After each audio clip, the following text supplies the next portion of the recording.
सुप्रभात। तो प्यारे भाई बहनों, मैं व्याकरण हूँ, सभी भाषाओं की जान। मेरे बिना किसी भी भाषा का कोई भी अस्तित्व नहीं है। मैं अपने आप में एक पूर्ण भाव हूँ। मेरे भी कई अंग हैं। आज उन सभी का मैं आपसे परिचय दिलवाऊंगी। तो मेरा पहला अंग है वर्ण। मैं व्याकरण का पहला अंग वर्ण हूँ। मैं आया भाषा का छोटा हिस्सा जिसके बिना न शब्द न वाक्य और न कहानी किसी का कुछ भी औचित्य नहीं है, इसलिए मैं भाषा की छोटी इकाई हूँ वर्ण। मेरा दूसरा अंग है शब्द। मैं व्याकरण का दूसरा अंग शब्द हूँ। मैं आया शेरावाल ये मिस्टेक हो गई। मैं आया वर्णों को जोड़कर सार्थक समूह एक मनुष्य को दूसरे मनुष्य से सार्थक संबंध स्थापित करता है।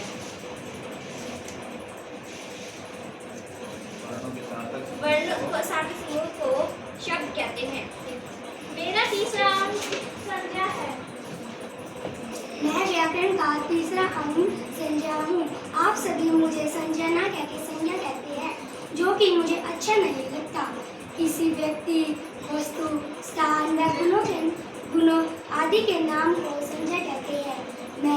मेरा नाम, मेरी वस्तु, मेरा स्थान आदि संज्ञाएं हैं।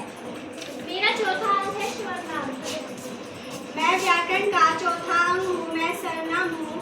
गंगा शुद्ध नदी है। गंगा का पानी शुद्ध है। गंगा का बहाव तेज है।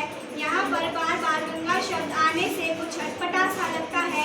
यदि एक बार गंगा आने के बाद उसके स्थान पर यह या वह मैं लगा दूँ तो वाक्य लिखना व बोलना कितना अच्छा लगता है। इसका मतलब संज्ञा शब्द के स्थान पर प्रयोग होने वाले शब्दों को सर्वनाम कहते हैं। मेरा पांचवा अंग विशेषण है।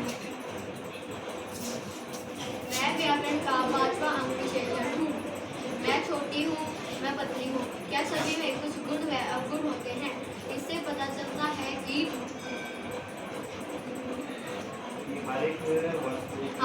वस्तुओं की विशेषता बताने वाले शब्दों को विशेषण कहते हैं।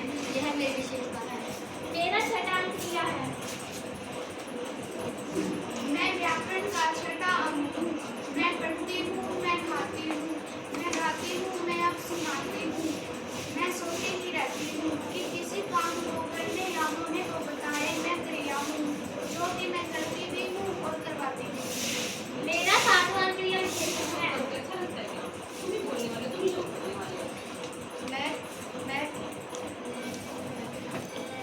मैं सातवां अंग हूँ। मैं धीरे धीरे सुनाती हूँ। मैं फिर आगे बढ़ते बढ़ते घूम ही जाती हूँ। वही मैं क्रिया विशेषण कहलाती हूँ। जो शब्द क्रिया की विशेषता बताते हैं वही मैं क्रिया विशेषण हूँ। मेरा आठवां अंग है विस्मय आदि बोधक।